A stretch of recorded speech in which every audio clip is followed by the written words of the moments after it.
جو لوگ کمزور ذہن رکھتے ہیں ساری زندگی فیصلہ ہی نہیں ہوتا، کوئی ڈرتے رہتے ہیں، سہمے سہمے وقت گزارتے ہیں اپنے آپ کو فکری یہ جو ایمان ہوتا ہے یہ بندے کو طاقتور کرتا ہے، بندہ مضبوط ہو جاتا ہے۔ مجھے بتائیے نا، جب ایمان پکا ہو کہ روزی دینے والا اللہ ہے تو پھر بندہ کسی مالدار آدمی کے پیچھے کبھی بھاگتا ہے، کبھی کسی بڑے آدمی سے ڈرتا ہے؟ جب اسے پتا ہو کہ عزت اور ذلت اللہ کے دستے قدرت میں، پھر وہ سیاستیں سازشیں یہ کام کرتا ہے۔ تو پہلے تو مضبوطی ایمان درکار ہمارے بچوں کے اندر، ہمارے مزاجوں کے اندر، جب تک وہ مضبوطی ایمان۔ حضرت مولا علی شیر خدا کرم اللہ تعالی وجہ الکریم ایک دفعہ بڑے علیل ہو گئے، کمزوری آ جاتی ہے، بندہ بیمار ہو جاتا ہے۔ تو ہمارے ہاں بیمار لوگ بعض اوقات ایسا جملہ بولتے ہیں جو کفر کے زمرے میں چلا جاتا ہے۔ آپ پریشان ضرور ہیں، تکلیف میں ضرور ہیں، لیکن آپ بات وہی کریں گے جو شریعت اجازت دیتی ہے۔ حضرت علی شیر خدا شدید علیل تھے، ایک صحابی تیمارداری کرنے گئے تو حضرت مولا علی کا چہرہ دیکھ کے پریشان ہو گئے، کہنے لگے آپ تو بڑے سخت علیل ہیں، اللہ خیر کرے، اللہ تعالیٰ آپ کو صحت دے۔ تو حضرت علی کہنے لگے تو فکر نہ کر، مجھے اس بیماری سے کچھ بھی نہیں ہوگا۔ نے کہا کیوں؟ فرمانے لگے مجھے نبی پاک علیہ السلام نے فرمایا تھا علی اس وقت دنیا سے جاؤ گے جب داڑھی خون سے رنگین ہو جائے گی،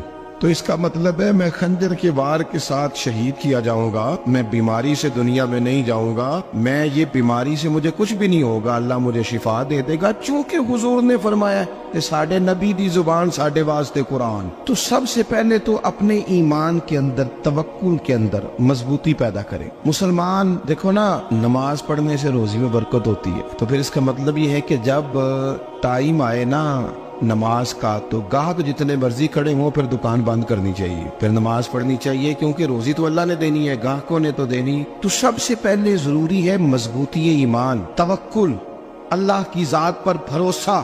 آپ کبھی میدان کربلا کا پورا نقشہ اپنے سامنے رکھیں نا، دو چیزیں ہیں، امام حسین کو نظر آ رہا ہے اب شہادت ہو جائے گی، اتنی بڑی فوج آئی ہے، خدا کی حکمت کے تقاضے سمجھ میں آ رہے ہیں، حالات کیا ہوں گے سمجھ آ رہی، پر ایک لمحے کے لیے بھی ان کا توکل کمزور نہیں ہوا۔ اپنے رب پر جو مضبوط بھروسہ ہے، سیدہ طیبہ طاہرہ حضرت فاطمہ الزہرا رضی اللہ تعالیٰ عنہا اونٹ کے بالوں کی بنی ہوئی چادر اوڑھ کر چکی پیس رہی تھی۔ یہاں بیویاں بڑا روتی ہیں، غریبی بڑی ہے، بڑی غریب بھی ہے، حالانکہ اب کون بندہ پیبند والے کپڑے پہنتا ہے جی؟ اب تو بڑی مشکل سے وہ لوگ ملتے ہیں جو جوتا ٹوٹ جائے تو گانٹھ کے پہنے، ورنہ تو نئے جوتے آ جاتے ہیں۔